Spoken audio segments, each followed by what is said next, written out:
You won't believe what happened when a 132-pound soldier found himself face to face with an enemy unit 3 times his size. Everyone around him mocked him, called him weak, said he wasn't cut out for war. But what nobody could imagine was that this thin man carried something far more powerful than muscles. This is a story that will completely change your perspective on strength and intelligence. My name doesn't matter. What matters is what I witnessed, what I lived through, and what I learned about the true meaning of strength. This happened during one of the most intense periods of my military service, in a place where survival depended not just on physical prowess, but on something much deeper and more valuable. Let me take you back to that military base, located in one of the most hostile regions you can imagine. The air was thick with tension, dust, and the constant smell of diesel fuel from the vehicles that came and went at all hours. The barracks were simple concrete structures, painted in that institutional green that seemed to absorb all hope and joy. Inside these walls, hierarchy wasn't just about rank. It was about who could bench press the most, who could run the fastest, who looked the most intimidating in combat gear. And then there was David. Yes, that was his name, though most people at the base had other names for him. At 5'8" and weighing barely 132 pounds, David looked more like a librarian who had accidentally wandered into a war zone than a soldier. His uniform always seemed too big, hanging loose on his narrow frame. His arms were thin, his chest barely filled out his bulletproof vest, and when he stood next to the other soldiers, he looked like a child among giants. The other soldiers never let him forget it.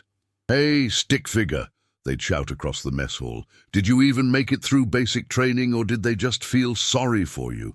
The laughter that followed was always loud enough to make David's ears burn with shame. But what struck me most about him wasn't his physical appearance. It was his eyes. While the others laughed and flexed their muscles, David observed. He watched everything with an intensity that made me uncomfortable sometimes.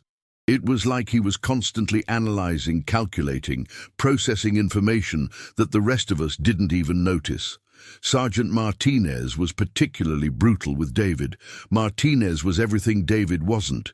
6'2", 220 pounds of pure muscle, with arms like tree trunks and a voice that could make the ground shake. During morning PT, he would single David out. "Ladies and gentlemen," he'd announce to the entire company, "let's watch our little champion struggle with push-ups again." David would drop and give his best effort, but his arms would shake after just 15 repetitions, while the others were pumping out 50 with ease.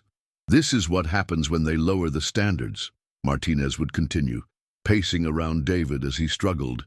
"In my day, weaklings like this wouldn't have made it past the recruitment office."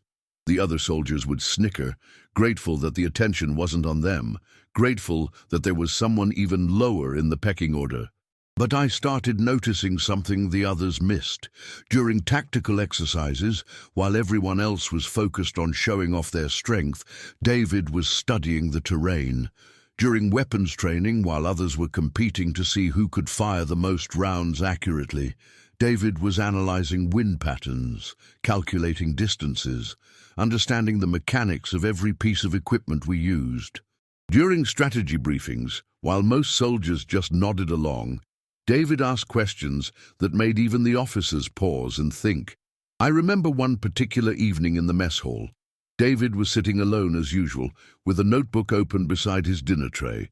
He was sketching something, what looked like terrain maps and tactical formations. Private Johnson, a stocky guy from Texas who never missed an opportunity to show off, walked over and knocked the notebook to the floor. "What's this, David?" Johnson laughed, picking up the notebook. "Drawing pretty pictures instead of building muscle." The other soldiers gathered around, eager for entertainment. Johnson flipped through the pages, his expression gradually changing from mockery to confusion. "What the hell is all this?" I glanced over Johnson's shoulder and saw detailed diagrams of our base's defensive positions, notes about optimal firing angles, calculations about supply line vulnerabilities, and strategic assessments that would have impressed our commanding officers. David had been conducting his own intelligence analysis, studying not just our base, but the entire region's tactical landscape. "Give it back," David said quietly, his voice steady despite the humiliation. "Give it back?" Johnson mimicked in a high-pitched voice. "What are you going to do, nerd? Calculate me to death?" The laughter echoed through the mess hall. That's when I saw something in David's eyes that I'd never seen before. Not anger, not frustration, but a cold, calculating determination. He stood up slowly, walked over to Johnson, and said in a voice so quiet that everyone had to strain to hear, "One day, you're going to understand the difference between looking strong and being strong." Johnson shoved him back into his seat and tossed the notebook on the table. "Yeah, right, stick boy, keep dreaming." But I noticed that Johnson didn't meet David's eyes as he walked away. The weeks that followed were more of the same. David continued to struggle with physical challenges while excelling at everything that required mental acuity. During navigation exercises, he could plot courses that would shave hours off our travel time. During equipment maintenance, he could troubleshoot problems that had stumped our mechanics. During communications training, he mastered complex radio protocols in half the time it took everyone else. But none of that mattered to his fellow soldiers. All they saw was the skinny kid who couldn't do pull-ups. I started paying closer attention to David during our downtime. While others were playing cards or writing letters home, he was reading military history books, studying tactical manuals, and analyzing after-action reports from previous missions. He had created his own library of military knowledge, absorbing lessons from conflicts spanning decades. "Why do you do this to yourself?" I asked him one evening, as I found him reading a thick manual on asymmetric warfare. He looked up at me with those intense eyes and said, "Because strength isn't just about what you can lift, it's about what you can accomplish when everything seems impossible."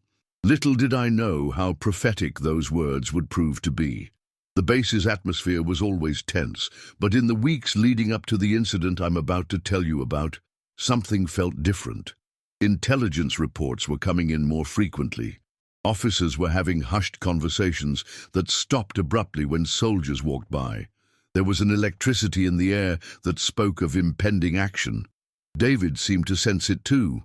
I noticed him spending even more time studying maps of the surrounding area, paying particular attention to the terrain features that most soldiers ignored: the dry creek beds, the abandoned structures, the elevation changes that could provide tactical advantages or disadvantages. "Something big is coming," he told me one evening as we stood outside the barracks, looking out at the horizon where the sun was setting behind distant mountains. "How do you know?" I asked. "The pattern of supply deliveries has changed. Communication protocols have been updated twice this week, and look at the way the officers are positioning equipment around the base. They're preparing for something that requires mobility and stealth, not a standard defensive operation." I had noticed none of these things, but as he explained his observations, the signs became obvious. David wasn't just a soldier, he was an intelligence analyst who happened to wear the same uniform as the rest of us. The announcement came 3 days later during morning assembly. Colonel Henderson, our commanding officer, stood before the assembled troops with the kind of expression that meant business. "Gentlemen," he began, his voice carrying across the formation, "we have a situation." 48 hours ago," the colonel began, his voice cutting through the low murmur of conversations, "a convoy carrying critical supplies was ambushed approximately here." He pointed to a location on the map marked with a red X. The convoy was completely destroyed, and all personnel are presumed killed or captured. A collective tension filled the room. Everyone understood what this meant. The enemy was getting bolder, striking closer to our operational area. Intelligence suggests the attack was carried out by a highly organized cell that has been operating in this region for several months. They've established a stronghold in this valley, Henderson continued, indicating a narrow canyon system surrounded by steep ridges. "Our mission is to neutralize this threat before they can launch additional attacks on our supply lines." The satellite images showed a terrain that looked like something from another planet. jagged rock formations, deep ravines, and sparse vegetation that provided minimal cover. It was the kind of landscape that favored defenders who knew the ground over attackers who didn't. This will be a joint operation involving multiple units, Henderson explained.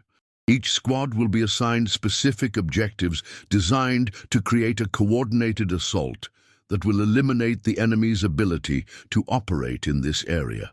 I glanced around the room at my fellow soldiers. Most were leaning forward, eager to hear their assignments. There was Sergeant Martinez, flexing his jaw muscles in that way he did when he was excited about action. Private Johnson was cracking his knuckles, probably already imagining the stories he'd tell about his heroics. Thompson, Rodriguez, Williams, all of them with that look of anticipation mixed with nervous energy that comes before a real mission. And then there was David, sitting in the back corner, as usual. While everyone else was focused on the colonel's words, David was studying the satellite imagery with an intensity that bordered on obsession. I watched him trace terrain features with his finger, calculating distances, analyzing sight lines, noting potential choke points and escape routes. "Alpha Squad," Henderson announced, consulting his clipboard, "you'll approach from the North Ridge and establish overwatch positions here and here." He pointed to two elevated positions that would provide commanding views of the valley floor. "Bravo Squad, you'll move through this depression and set up blocking positions at the valley's eastern exit." The assignments continued, each squad receiving objectives that would contribute to a coordinated assault designed to trap the enemy with no escape routes. "Charlie Squad," Henderson said, and I felt my stomach tighten as he looked directly at our section. "You'll be tasked with reconnaissance and intelligence gathering. Your job is to identify enemy positions, assess their strength, and relay tactical information to coordinate the assault." I heard Martinez grunt with what sounded like disappointment. Reconnaissance wasn't the kind of mission that allowed for the kind of direct action he preferred. It required patience, stealth, and careful observation. Not exactly his strong suits. "Squad assignments are as follows," Henderson continued, reading from his list. "Squad leader, Sergeant Martinez. Alpha team, Johnson, Thompson, Williams, Rodriguez." Each name was called with the kind of authority that made it sound like a battle cry. These were the soldiers everyone expected to hear, the strongest, the fastest, the most aggressive. Bravo team, Stevens, Patterson, Clark, Morrison. More solid choices, experienced soldiers with proven track records in combat situations. And finally, Henderson paused, consulting his clipboard again. Connor and Hoffman. My name was called without ceremony, as expected for someone who fell into the middle tier of the pecking order. But then Henderson looked up and scanned the room. "Where's Private Fisher?" David raised his hand from the back corner. "Here, sir." The room fell silent in a way that felt heavy and uncomfortable.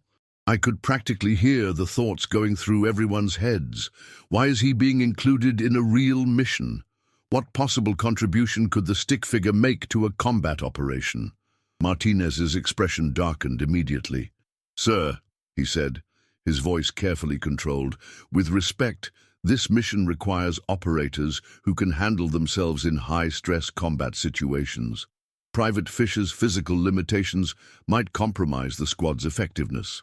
It was a diplomatically phrased way of saying what everyone was thinking. David was too weak to be useful and might get everyone killed.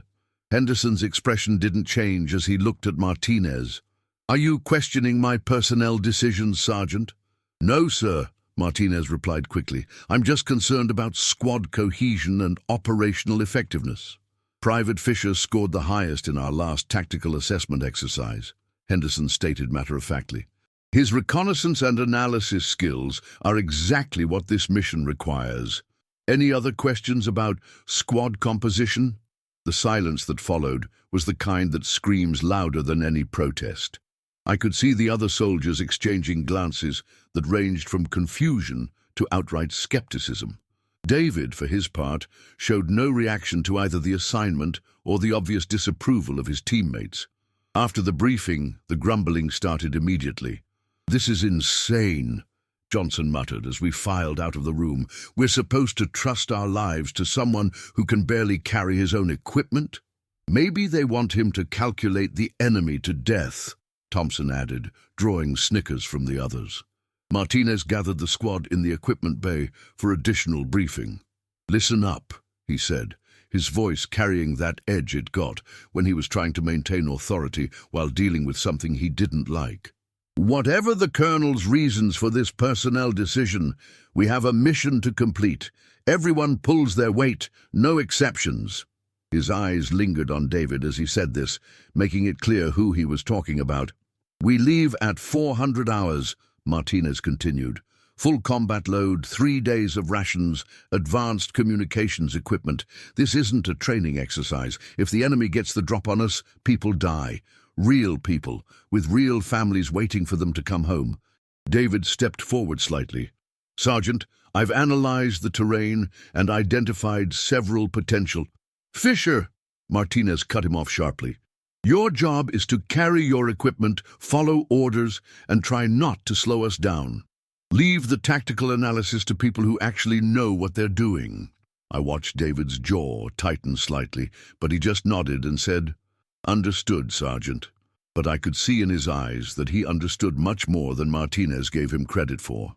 While the sergeant was focused on asserting dominance, David was already 3 steps ahead, planning for contingencies that the rest of us hadn't even considered.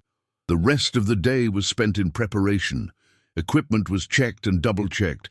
Weapons were cleaned and test-fired. Communications gear was calibrated. Everyone went through their pre-mission rituals. Some wrote letters home, others called loved ones, and a few just sat quietly with their thoughts. David spent the time doing what he always did, studying. He had printed copies of every satellite image of the target area and was analyzing them with a magnifying glass, marking positions and making notes in that cramped handwriting that covered every inch of white space. He had also pulled topographical maps, weather reports, and intelligence summaries going back 6 months. "You know," I said, sitting down next to him in the corner of the barracks where he had spread out his materials, "Martinez is just trying to keep everyone safe. He doesn't mean anything personal by it." David looked up from his maps. "I know exactly what he means by it," he said quietly. "And I know exactly what everyone else thinks too. But that doesn't change what needs to be done." "What do you mean?" He pointed to the satellite images. "Look at this valley system. Everyone sees it as a simple assault, surround the enemy and eliminate them, but they're missing something crucial." I leaned closer to look at what he was indicating. To me, it looked like typical rough terrain, rocks, ridges, and scattered vegetation. "This area floods during seasonal rains," David continued, pointing to subtle discoloration patterns in the imagery. "These aren't just dry creek beds. They're active watercourses that can fill rapidly if there's precipitation in the higher elevations. The enemy chose this location specifically because it provides natural escape routes that aren't visible on standard reconnaissance." He pulled out a weather report. "There's a 40% chance of thunderstorms in the mountains tomorrow night. If the enemy has been operating here for months, they know about the flash flood potential. It's their insurance policy." I stared at the maps, trying to see what David was seeing. Gradually, the seemingly random terrain features began to make sense. The enemy position wasn't just defensible, it was designed to take advantage of natural phenomena that most attackers would never consider. "Have you told Martinez about this?" I asked. David's expression was grim. "Do you think he'd listen?" I had to admit that the answer was probably no. Martinez was focused on conventional tactics and had made it clear that he wasn't interested in David's input. "So, what do? We do our jobs," David said simply. "And we hope that when the time comes, people are willing to listen to alternatives." That evening, as I lay in my bunk staring at the ceiling, I couldn't stop thinking about David's analysis. What if he was right? What if the conventional approach to this mission was walking into a trap that the enemy had specifically prepared for? What if the very qualities that made David seem like a liability, his analytical nature, his attention to details that others missed, were exactly what would be needed when everything went wrong. I was about to find out that David's quiet confidence wasn't misplaced optimism. It was the calm certainty of someone who had seen the whole picture while everyone else was looking at individual pieces. But before I reveal what happened during that mission, I need you to understand something important. This story isn't just about military tactics or physical strength. It's about the moment when everything you thought you knew about capability and value gets turned completely upside down. Stay with me, because what happened in that valley changed not just the outcome of one mission, but the way everyone involved thought about strength, intelligence, and what it really means to be a soldier. The alarm clock's harsh buzzing at 03:30 hours cut through the pre-dawn darkness like a knife through silence. Around me, soldiers moved with the practiced efficiency of men who had done this countless times before. Equipment was strapped on, weapons checked one final time, and last-minute adjustments made to gear that would have to function perfectly in conditions where failure meant death. I found myself sitting across from David in the back of the lead vehicle, watching him make final notations on a waterproof map case that he kept secured to his chest. "Still playing with your drawings?" Johnson asked, with that familiar tone of mockery. But there was something different about it now. Maybe it was the reality of the mission ahead, but his usual confidence seemed slightly forced. David didn't respond. He was too focused on studying intelligence reports by the dim red light of a tactical flashlight. Even in the cramped, vibrating interior of a military transport, he was working. Sergeant Martinez sat at the front of the vehicle, periodically checking his watch and studying his own set of orders. The tension radiating from him was almost palpable. This was his first major mission as a squad leader, and having David on his team clearly added a layer of stress that he didn't want to deal with. The ride to our insertion point took 45 minutes over increasingly rough terrain. As we got closer to the target area, the landscape became more dramatic. Deep ravines carved by centuries of flash floods, towering rock formations that looked like ancient sentinels, and sparse vegetation that provided minimal concealment for anyone moving through the area. "Remember," Martinez addressed the squad as our vehicle slowed to a stop, "we're the eyes and ears for this operation. Our job is to gather intelligence and report back, not to engage unless absolutely necessary. Maintain radio discipline, watch your spacing, and follow my lead." We unloaded in practiced silence, each soldier automatically taking a position in our predetermined formation. The starlight was sufficient for navigation with night vision equipment, but the terrain was challenging even in daylight. Loose rocks shifted underfoot, and the narrow paths between boulders forced us into single file for much of our approach. David took his assigned position at the rear of the formation, carrying not just his personal equipment, but also additional communications gear and mapping supplies. I noticed that despite his smaller frame, he moved through the difficult terrain with surprising efficiency. While others struggled with balance on the loose rocks, David seemed to anticipate where to place each step for maximum stability. "How's he doing back there?" Martinez whispered into his radio, obviously referring to David. "Keeping pace," Thompson reported from the middle of the formation. There was surprise in his voice, as if he had expected David to be struggling by now. We had been moving for about an hour when David's voice came quietly over the squad radio. "Sergeant, recommend we adjust course 15 degrees north." Martinez stopped the formation. "Why?" "The current route takes us across exposed ground that will be illuminated by moonrise in approximately 20 minutes. The alternate route provides better concealment and maintains our timeline." I could practically hear Martinez's internal struggle through the radio silence that followed. On one hand, David's suggestion made tactical sense. On the other hand, accepting advice from the soldier he had publicly dismissed would undermine his authority. "We stick to the planned route," Martinez finally decided. 20 minutes later, when the rising moon turned our current position into a spotlight-illuminated stage, I heard Martinez curse quietly under his breath. David had been right, but admitting it now would only make the situation worse. We reached our primary observation position just as the sky began to lighten with the first hints of dawn.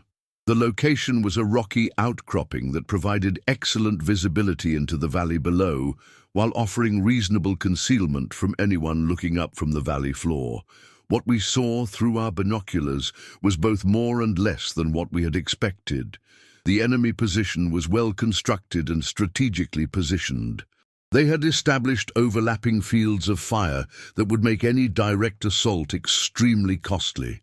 Their defensive positions were expertly camouflaged and would be difficult to identify without careful observation. Most importantly, they had positioned themselves to take advantage of natural choke points that would funnel any attacking force into predetermined kill zones. "Count 15 visible positions," Martinez reported into his radio after an hour of careful observation. Estimated 40 to 50 personnel, based on activity patterns, well-equipped and disciplined. But David was seeing something else entirely. While the rest of us focused on the immediate tactical situation, he was studying the broader geographic context. I watched him compare the live terrain with his topographical maps, making calculations and notations that seemed to have nothing to do with the enemy positions everyone else was cataloguing. "Sergeant," David said quietly, "permission to provide additional intelligence assessment." Martinez sighed audibly. "Make it quick, Fisher. The enemy position is designed to survive a conventional assault, but they've made it vulnerable to indirect approaches. These positions," he pointed to several defended locations, "are only viable if water levels remain at current seasonal lows. The terrain features suggest this entire area is susceptible to rapid flooding from precipitation in the higher elevations." "So," Johnson interjected, "it's not raining." David pointed to the distant mountains, where dark clouds were building despite the clear skies immediately overhead. Weather patterns in mountainous regions can change rapidly. Those clouds suggest thunderstorm activity that could produce significant runoff within hours. Martinez studied the enemy positions through his binoculars, then looked at the distant weather. "Even if you're right, that doesn't help us complete our mission. Actually, it changes everything about how the mission should be approached," David replied quietly. "Instead of fighting them where they're strongest, we could force them to relocate to where they're weakest." The radio crackled with an incoming transmission from command. "Charlie Squad, this is base. Alpha and Bravo squads are in position and ready to initiate assault. Provide final reconnaissance update." Martinez keyed his radio. "Base, this is Charlie Leader. Enemy positions confirmed as briefed. Estimated 50 personnel in well-prepared defensive positions. Recommend proceeding with planned assault." David looked like he wanted to say something, but Martinez's expression made it clear that additional input wasn't welcome. "Copy, Charlie Leader. Assault will commence at 1400 hours. Maintain overwatch and provide real-time updates during the operation." As the morning progressed, we continued to observe enemy activity while maintaining our concealed position. The enemy soldiers moved with the confidence of people who felt secure in their defensive positions. They had established routines, maintained discipline, and showed no signs of anticipating an imminent attack. But David was watching something else entirely. Every few minutes, he would check the distant mountains with his binoculars, then make notations on his weather tracking sheet. The dark clouds that had been barely visible at dawn were now building into towering thunderheads that cast shadows across the high peaks. "Those storms are moving faster than normal meteorological patterns would suggest," he told me during a quiet moment when Martinez was focused on radio communications with other units. "What does that mean?" "Mountain weather systems can develop rapidly when atmospheric conditions are unstable. If those storms produce significant precipitation, the runoff will follow these drainage patterns." He traced routes on his topographical map, "and converge in the valley floor where the enemy is positioned." I looked down at the enemy positions, trying to imagine them filled with rushing water instead of armed soldiers. The mental image was startling. What looked like impregnable defensive positions would become death traps if David's weather assessment was accurate. How long would it take for flooding to reach the valley floor? I asked. David consulted his maps and calculations. Depending on precipitation intensity, anywhere from 2 to 4 hours from the initiation of significant rainfall in the higher elevations. The implications were staggering. If David was right, the enemy's carefully prepared defensive positions could become their tomb if they couldn't evacuate in time. But it also meant that any of our forces caught in the valley during a flash flood would face the same fate. At 1300 hours, Martinez received the final coordination call from command. Charlie Leader, all units are in position and ready to execute. Confirm no changes to enemy disposition. Martinez surveyed the enemy positions one final time through his binoculars. Base, this is Charlie Leader. Enemy positions unchanged. No indication they're aware of our presence. Copy, Charlie Leader. Execute in 60 minutes. David moved closer to Martinez. Sergeant, I need to report critical intelligence that could affect the mission. Fisher, we've been watching these positions all morning. There are no changes to report. It's not about the enemy positions. It's about environmental factors that could... Environmental factors. Martinez's voice carried that edge of frustration that had become familiar. This is a combat mission, not a nature documentary. David pulled out his weather tracking data and topographical analysis. Sergeant, the meteorological conditions and terrain features indicate a high probability of flash flooding in the target area within the next few hours. Any personnel in the valley floor could be caught in a life-threatening situation. Martinez looked at David's paperwork with the expression of someone examining evidence of mental illness. You want me to delay a major combat operation because you think it might rain? I want you to report intelligence that could save lives on both sides. David replied quietly. The radio crackled again. All units, this is base. Weather update indicates possible thunderstorm activity in the operational area this evening. Assess local conditions and report any factors that might affect mission execution. Martinez looked at the distant storms, then at David's analysis, then back at the enemy positions below.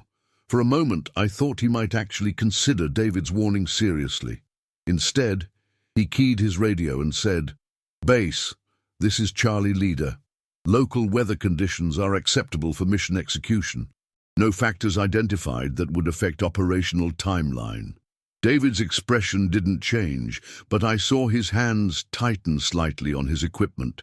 He had done everything he could to communicate critical intelligence, and he had been ignored. What happened next would prove that intelligence and preparation are often more valuable than strength and aggression, but it would also demonstrate the terrible cost of dismissing information simply because you don't like the source. The assault began exactly as planned, with Alpha and Bravo squads moving into their attack positions while Charlie Squad maintained overwatch. From our elevated position, we could see the entire operation unfold like a precisely choreographed dance of military efficiency.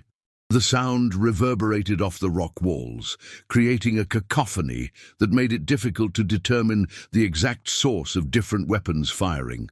Immediately, the enemy responded with disciplined defensive fire that confirmed their professional training and preparation. Through our binoculars, we watched Bravo Squad advance toward their assigned positions while Alpha Squad provided covering fire. The enemy's defensive plan became immediately apparent. They had prepared interlocking fields of fire that created a deadly crossfire for anyone advancing through the valley floor. Base, this is Charlie Leader, Martinez reported into his radio. Assault initiated on schedule, enemy responding with organized defensive fire from prepared positions. Alpha and Bravo squads are encountering heavier resistance than anticipated. The battle intensified rapidly. What had been planned as a coordinated assault was becoming a grinding firefight. as the enemy's defensive positions proved more resilient than intelligence had suggested. From our observation point, we could see muzzle flashes from locations that hadn't been identified during reconnaissance, indicating that the enemy had more personnel and better positions than originally estimated. "Charlie Leader, this is Alpha Leader," came a tense voice over the radio. "We're taking effective fire from positions that weren't in the intelligence brief. Request immediate support to suppress enemy positions on the North Ridge." "Bravo Leader to Charlie Leader, we're pinned down in the eastern approach. Enemy has overlapping fields of fire that prevent advance to assigned positions." Martinez cursed under his breath as he realized that the carefully planned assault was falling apart. The enemy had anticipated exactly this type of conventional attack and had prepared accordingly. David was still monitoring the distant storms with his binoculars, occasionally making notations on his weather tracking sheet. The thunderheads that had been building all morning were now massive towers of dark clouds that stretched high into the atmosphere. "Sergeant," David said quietly, "rainfall has begun in the upper elevations. Based on drainage patterns and terrain analysis, we have approximately 90 minutes before significant water reaches the valley floor." Martinez barely looked away from the battle below. "I don't have time for your weather reports, Fisher. We have soldiers under fire." But David wasn't giving up. He moved to where he could see the entire battlefield and began making rapid calculations based on current positions and likely outcomes. "Sergeant, the current tactical situation is unsustainable. The enemy positions are too well prepared for a direct assault, and our forces are becoming fixed in positions that will become untenable if water levels rise." "Fisher, shut up and do your job," Martinez snapped. The firefight continued for another 30 minutes, with little change in the tactical situation. Our forces were unable to advance due to effective enemy fire, while the enemy couldn't retreat without exposing themselves to our weapons. It was exactly the kind of stalemate that military planners dread: high ammunition consumption, increasing casualties, and no clear path to mission success. David suddenly stood up from his position, removed his radio from his equipment, and began methodically checking frequencies. "What are you doing?" I asked. "Something that's going to get me court-martialed," he replied matter-of-factly, "but it might save lives." Before Martinez could stop him, David keyed his radio to the command frequency. "Base, this is Charlie Squad Intelligence Specialist. I have critical information regarding environmental hazards in the operational area." Martinez lunged for David's radio, but David sidestepped smoothly and continued his transmission. "Base, be advised that meteorological conditions and terrain analysis indicate imminent flash flood danger in the target valley. Recommend immediate extraction of all personnel from low-lying areas." "Charlie Squad, this is Base," came the immediate response. "Clarify source and credibility of this intelligence." Martinez grabbed his own radio. "Base, this is Charlie Leader. Disregard previous transmission. Private Fisher is not authorized to provide intelligence assessments." But David wasn't finished. He had pulled out his detailed topographical analysis and was reading coordinates into his radio with the precision of someone who had memorized every detail. "Base, weather monitoring indicates precipitation began in grid squares 247,591 through 253,597 approximately 40 minutes ago. Topographical analysis shows drainage convergence in current operational area with estimated arrival time of 60 to 70 minutes. Recommend consultation with meteorological and geographical specialists for confirmation." There was a long pause before Base responded.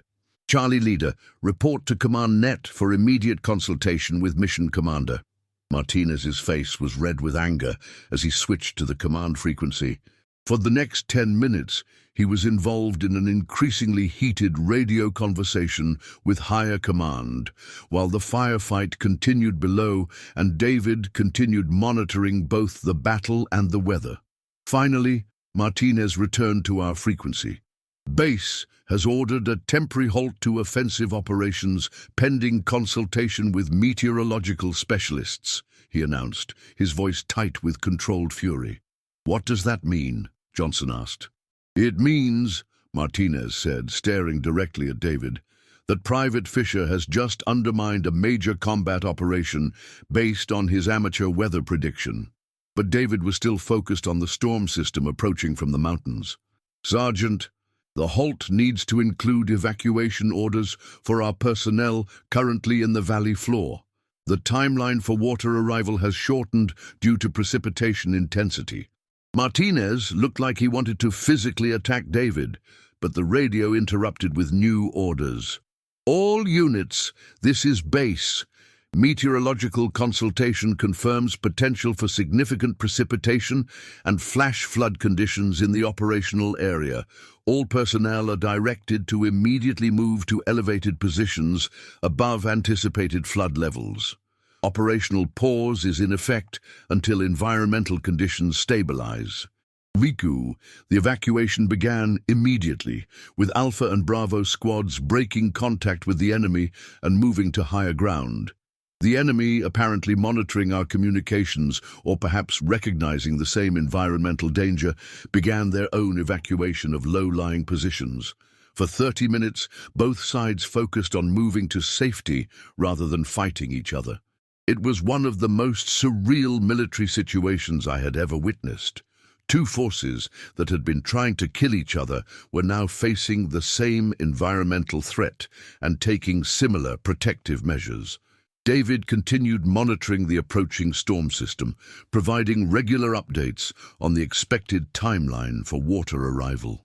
His calm professionalism in the face of Martinez's obvious fury was remarkable. 50 minutes until estimated water arrival, he reported. All personnel should be positioned at least 20 feet above current valley floor level to ensure adequate safety margin. 30 minutes later, we heard it before we saw it. A low, rumbling sound that seemed to come from the earth itself. David immediately focused his binoculars on the upper end of the valley, where the main drainage channel entered the operational area. Water contact, he announced calmly. Estimated flow rate consistent with predictions. All personnel confirm positions above flood level. What we witnessed next was both terrifying and awe-inspiring. A wall of muddy water, debris and rocks came roaring down the valley with the power of a freight train. Within minutes, every position that had been occupied by both our forces and the enemy was underwater. The carefully prepared defensive positions that had seemed so formidable were completely submerged, their strategic value eliminated by forces far more powerful than any military weapon. The defensive positions where the enemy had been entrenched just an hour earlier were now 15 feet underwater. The advance routes our forces had been using were completely impassable. If the assault had continued as originally planned, both sides would have suffered catastrophic casualties from an enemy that couldn't be fought with conventional weapons. David lowered his binoculars and quietly began packing his weather monitoring equipment. His expression showed no satisfaction or vindication, just the calm professionalism of someone who had done his job correctly, despite enormous pressure not to do it. Martinez stared at the transformed battlefield for a long time before keying his radio. Base, this is Charlie Leader. Confirm all friendly personnel at safe positions above flood level. Previous enemy positions are completely inundated. Mission parameters require reassessment based on changed tactical environment. The response came quickly. Copy, Charlie Leader. Well done on the early warning. Stand by for new mission parameters. Martinez looked at David with an expression I couldn't read. Fisher, he said finally, that was the most insubordinate thing I've ever seen a soldier do. David met his gaze steadily. Yes, Sergeant. It was also, Martinez continued after a long pause, the most professional intelligence analysis I've encountered in 15 years of military service. But the story wasn't over. What happened next would demonstrate that intelligence and preparation were only the beginning of what David brought to the mission. The real test was yet to come. and it would require not just analytical skills, but the kind of creative problem-solving that can only come from seeing possibilities that others miss entirely. Stay with me, because what David did next didn't just save lives. It completely redefined what it means to be a soldier. Where there had been carefully positioned rocks and defensive positions, there was now a raging torrent of muddy water carrying debris that ranged from tree branches to boulders the size of small cars. The sound was deafening, a constant roar that made radio communication difficult even with enhanced equipment. But David wasn't finished analyzing the situation. While everyone else was focused on the dramatic spectacle of the flood, he was studying the enemy's new positions through his binoculars and making rapid calculations on his waterproof notepad. "Sergeant," he said to Martinez, "the enemy's evacuation patterns provide intelligence about their operational capabilities and potential next moves." Martinez, still processing the reality that David's weather prediction had been accurate, actually listened this time. "What do you mean?" "Look at how they evacuated." David pointed to the rocky outcropping where enemy personnel had taken shelter. "They moved with discipline and efficiency that indicates extensive familiarity with flash flood procedures. This isn't the first time they've dealt with this situation." He consulted his topographical maps again. More importantly, their choice of evacuation positions suggests they have a predetermined plan for continuing operations under these conditions. They didn't just move to safety, they moved to alternate tactical positions. I looked through my own binoculars at the enemy positions David was indicating. To me, they just looked like people who had found high ground to avoid drowning. But as David explained what he was seeing, a more complex picture emerged. They've positioned themselves to cover 3 specific escape routes from this valley system, David continued. They're not just waiting for the water to recede, they're preparing to conduct a fighting withdrawal to a secondary position. Martinez studied the enemy positions with new interest. "How can you tell?" "Equipment positioning, sight lines, and spacing between personnel," David replied. "They're maintaining tactical formation even though they're supposed to be in emergency evacuation mode. That level of discipline indicates this is a planned contingency, not an improvised response to unexpected flooding." The implications were significant. If David was correct, the enemy had anticipated that their primary position might become untenable and had prepared alternate positions accordingly. The flood that had disrupted our assault had also activated the enemy's backup plan. "Base, this is Charlie Leader," Martinez reported. "Intelligence assessment indicates enemy forces have relocated to predetermined alternate positions, consistent with planned withdrawal procedures. Enemy capabilities remain intact despite environmental disruption." "Copy, Charlie Leader. Assessment of enemy intent and capabilities in current position." Martinez looked at David, then back at his radio. "Stand by for detailed intelligence update from Specialist." He handed the radio to David. David keyed the microphone and began providing the kind of tactical analysis that would have impressed staff officers at division level. "Base, this is Charlie Intelligence Specialist. Enemy forces currently occupy positions that provide overwatch of 3 primary escape routes from this valley system. Current positioning suggests capability and intent to conduct fighting withdrawal to secondary positions located approximately here, here, and here." He provided precise coordinates for each location based on his analysis of terrain features and enemy movement patterns. Enemy tactical disposition indicates familiarity with environmental conditions and suggests they have operated in this area long enough to develop contingency plans for various scenarios, including flash flood conditions. "Copy, Charlie Specialist. Assessment of enemy vulnerabilities in current position." David paused to study the enemy positions again before responding. "Current enemy position provides excellent defensive coverage, but limits mobility options. They can defend their current location effectively, but they cannot advance or retreat without exposing themselves to observation and fire. Additionally, Their current position will become untenable when water levels recede and lower elevation positions become accessible again. Estimate timeline for water recession. David consulted his environmental analysis notes.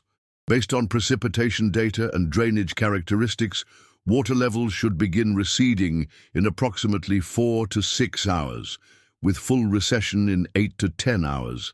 However, terrain will remain muddy and difficult to traverse for 12 to 18 hours after full recession. Copy all, Charlie Specialist. Stand by for new mission tasking.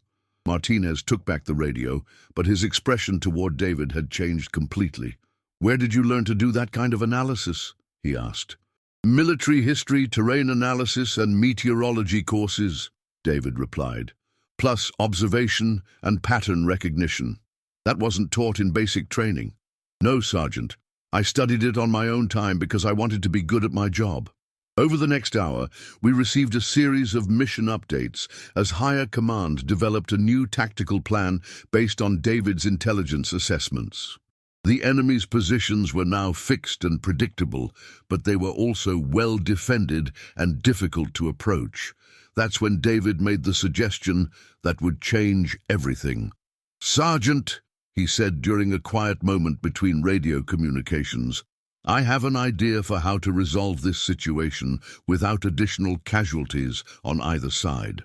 Martinez, who an hour earlier would have dismissed any suggestion from David immediately, now listened carefully.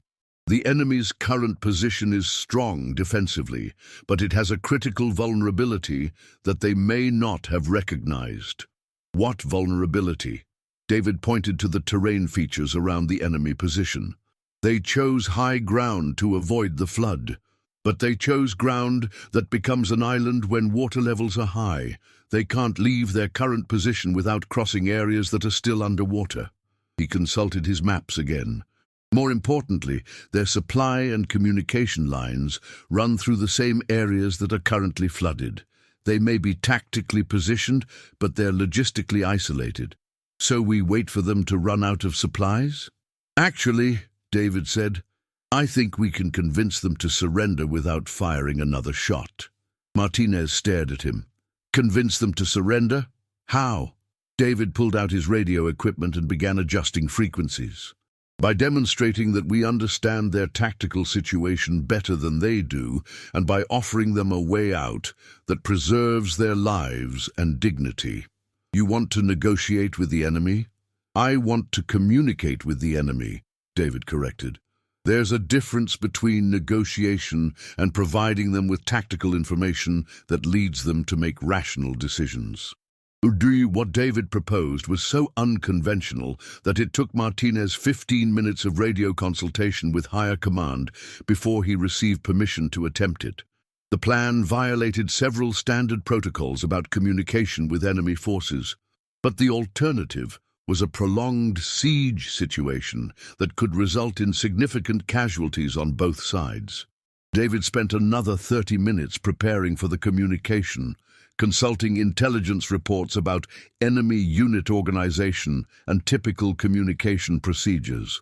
He wanted to ensure that he reached someone with decision-making authority and that his message would be taken seriously. Finally, he keyed his radio to a frequency commonly used for tactical communications and began transmitting in clear, professional language. Attention enemy forces in Grid Square, 251-594. This is Coalition Intelligence Specialist with information regarding your current tactical situation. The response came immediately. Coalition forces, this is Mountain Battalion Commander. State your purpose for this communication. David's voice remained calm and professional.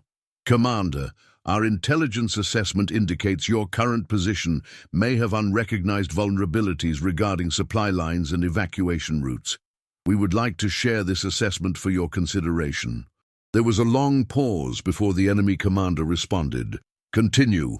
Your current high ground position provides excellent defensive capabilities, David began, but analysis of drainage patterns and flood recession timelines indicates your supply and communication routes will remain impassable for approximately 12 to 18 hours. Additionally, Your current position will become untenable when water recession allows coalition forces to reoccupy lower elevation firing positions. Another pause. What are you proposing? We propose that you consider the tactical reality of your situation. You fought well and demonstrated professional capabilities. However, continuing this engagement under current conditions serves no strategic purpose for either side and will inevitably result in casualties that serve no tactical objective. David's next words were carefully chosen. We are prepared to offer terms that recognize your professional conduct and provide safe passage for your personnel. The enemy commander's response surprised everyone. Intelligence specialist. Your assessment of our tactical situation is accurate. What terms are you offering? What followed was a 40-minute negotiation conducted entirely by radio, with David providing tactical analysis while Martinez consulted with higher command about acceptable terms. David demonstrated understanding of the enemy's strategic objectives, logistical constraints, and operational limitations with a precision that impressed even the enemy commander. The final agreement allowed the enemy force to withdraw with their personal weapons and equipment in exchange for providing intelligence about other hostile operations in the region. No prisoners were taken, no lives were lost, and the tactical objective of neutralizing the enemy's capability to attack supply convoys was achieved without additional combat. When the enemy force began their withdrawal 2 hours later, they passed close enough to our position for us to see them clearly. These were professional soldiers, well-equipped and disciplined. The fact that they had agreed to withdraw based on David's tactical analysis rather than fighting to the end spoke to the accuracy of his assessment and the professionalism of his communication. As we watched the enemy column disappear into the mountains, Martinez turned to David with an expression of complete reassessment. "Fisher," he said, "I owe you an apology. I've spent months thinking you were a liability when you were actually the most capable soldier in this unit." David's response was characteristically humble. "I'm just good at seeing patterns and possibilities, Sergeant. That's useful sometimes, but it doesn't make me better than anyone else." But as we prepared to return to base, I realized that David had demonstrated something far more important than analytical skills or tactical knowledge. He had shown that real strength isn't about physical power or conventional capabilities. It's about seeing solutions that others miss and having the courage to act on them even when you're facing criticism and doubt. The mission that was supposed to prove David was unfit for military service had instead demonstrated that he possessed exactly the kind of intelligence and creativity that modern warfare requires. The soldier who had been dismissed as too weak to be useful had just prevented casualties on both sides while achieving the mission objective in a way that no one else had even considered possible. But the real lesson of that day wasn't about David's individual capabilities. It was about the danger of judging people based on superficial characteristics while ignoring their actual contributions. How many other Davids are there in organizations everywhere, dismissed because they don't fit conventional expectations while possessing exactly the skills that could make the difference between success and failure? Martinez rode in uncharacteristic silence, occasionally glancing at David with an expression that suggested he was completely re-evaluating everything he thought he knew about leadership and capability. David, for his part, spent the return trip documenting everything that had happened, making detailed notes about weather patterns, enemy tactics, terrain analysis, and communication procedures. Even after achieving something that bordered on the miraculous, he was still focused on learning and improving. When we arrived at base, word of what had happened had already reached the command staff. Colonel Henderson was waiting at the vehicle staging area with several other officers, including the intelligence chief and the operations officer. Their expressions suggested that they were as surprised as everyone else by the day's events. "Sergeant Martinez," Henderson said as we unloaded our equipment. "I need a complete debrief from your squad within the hour. Particular emphasis on intelligence assessments and communication procedures." "Yes, sir," Martinez replied. "Sir, I also need to submit a recommendation for commendation for Private Fisher's performance during this operation." Henderson looked at David, who was still organizing his equipment with characteristic methodical precision. "Private Fisher, report to my office in 30 minutes. Bring all of your analysis materials and documentation." Over the next several hours, David was debriefed by progressively higher levels of command, each session focusing on different aspects of his performance during the mission. The intelligence officers were particularly interested in his weather analysis and terrain assessment methods. The operations staff wanted to understand his communication strategies with the enemy force. The commanding general, who arrived by helicopter that evening, spent 2 hours reviewing David's tactical analysis with a team of specialists. Meanwhile, the rest of us processed what we had witnessed. Johnson, who had spent months mocking David's physical limitations, was notably subdued. "I don't understand how he saw all that stuff," he said during our own debrief session. "We were all looking at the same terrain, the same weather, the same enemy positions. How did he see things that none of us noticed?" Thompson, one of the more thoughtful soldiers in the unit, had a theory. Maybe because he wasn't focused on proving how tough he was, he could focus on actually understanding the situation. While we were thinking about how to fight, he was thinking about how to win. The transformation in Martinez was the most dramatic. The sergeant who had publicly humiliated David for months was now praising his analytical skills and professional conduct. But it was more than just recognition of David's capabilities. Martinez was genuinely questioning his own assumptions about what made a good soldier. "I've been in the army for 15 years, he told me privately. "I thought I understood what we needed in combat: strength, aggression, the ability to follow orders, and complete missions through force of will. But David just demonstrated capabilities I didn't even know existed." 3 days later, the official commendations were announced. David received the Army Commendation Medal for exceptional intelligence analysis and innovative tactical solutions. But more importantly, he was offered immediate transfer to the Intelligence Corps with advanced training opportunities that would utilize his analytical skills. The day before David was scheduled to transfer to his new assignment, he asked to speak with the entire squad. We gathered in the common area of the barracks, the same place where he had endured months of mockery and dismissal. "I want to thank you all," he began, "for teaching me something important about perseverance and staying focused on what matters." Johnson interrupted. "David, man, we owe you the apology. We treated you like garbage because you didn't look like what we thought a soldier should look like." David's response was characteristic. "You treated me the way most people treat anyone who's different. That's not unusual. It's human nature to be suspicious of things we don't understand. But what I learned from this experience is that being different isn't a weakness if you can find ways to make your differences valuable." He paused, looking around at each of us. "The real lesson isn't that I was right and you were wrong. The real lesson is that every person brings different capabilities to any situation, and the key to success is finding ways to utilize everyone's strengths instead of focusing on their limitations." Martinez stepped forward. "David, I need to say something publicly that I should have said months ago. You are one of the finest soldiers I've ever had the privilege to serve with, not despite your differences, but because of them. You've taught me that leadership isn't about commanding people to be like you. It's about helping people become the best version of themselves."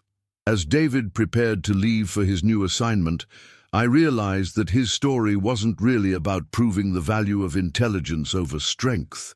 It was about the importance of looking beyond surface appearances to recognize the potential that exists in everyone, especially those who don't fit conventional expectations. The skinny kid who couldn't do pull-ups had demonstrated capabilities that none of the physically strongest soldiers possessed. But more importantly, he had shown that real strength comes from understanding yourself, developing your capabilities, and having the courage to use them when it matters, even when you're facing skepticism and opposition. David's departure marked the end of one chapter of his military career, but it was also the beginning of a much larger story about the changing nature of warfare and the kinds of skills that would be needed for future conflicts. In an age where information and analysis are often more valuable than physical force, David represented the future of military service. But his impact on our unit went beyond tactical success or career advancement. He had changed the way everyone thought about capability, potential, and the danger of making assumptions about people based on their appearance or conventional metrics of performance. Months later, when new soldiers joined our unit, Martinez would tell David's story as part of their orientation, not as a cautionary tale about the importance of physical fitness, but as an example of why every soldier's unique capabilities should be recognized and developed. The strongest person in this unit, Martinez would say, wasn't the one who could lift the most weight or run the fastest mile. The strongest person was the one who could see solutions that no one else recognized and had the courage to act on them when lives were at stake. David went on to have a distinguished career in military intelligence, eventually reaching senior leadership positions where his analytical skills and innovative thinking influenced strategic planning at the highest levels. But those of us who served with him during those early days knew that his real contribution wasn't just professional success. It was demonstrating that strength comes in many forms, and that the most important battles are often won by people who fight with their minds rather than their muscles. The scrawny kid who weighed 132 pounds had proven something that every person struggling with self-doubt needs to understand. Your value isn't determined by how well you fit other people's expectations. Your value is determined by what you can accomplish when you have the opportunity to use your unique capabilities in service of something larger than yourself. And that lesson, that real strength, lies in understanding yourself and having the courage to use your gifts even when others don't recognize them, is something that applies far beyond military service. It applies to every workplace, every relationship, and every situation where people are judged by superficial characteristics rather than their actual potential to contribute. David taught us that the most dangerous enemy isn't the one you can see across a battlefield. The most dangerous enemy is the assumption that people who look different, think different, or approach problems differently are somehow less capable than those who fit conventional expectations. And if you take nothing else from this story, remember this: the next time you encounter someone who doesn't fit your expectations of what capability looks like, take a moment to consider what they might be seeing that you're missing. Because sometimes the person everyone underestimates is exactly the person who has the solution everyone else needs. So what do you think? Did this story change your perspective on what real strength looks like? Have you ever found yourself in David's position, being underestimated because you didn't fit conventional expectations? Or have you been like Martinez and the others, making assumptions about people based on surface characteristics? I'd love to hear your thoughts in the comments below. Your experiences and insights help create the kind of community where everyone's unique capabilities are recognized and valued. If this story resonated with you, please subscribe to the channel for more real-life accounts that challenge conventional thinking and celebrate the kind of courage that comes from being true to yourself, even when it's difficult. And don't miss the next video in this series, where I'll share another incredible story about someone who refused to let other people's limitations define their possibilities. Trust me, you won't want to miss what happens when determination meets opportunity in the most unexpected way. Until next time, remember that your greatest strength might be exactly what makes you different from everyone else.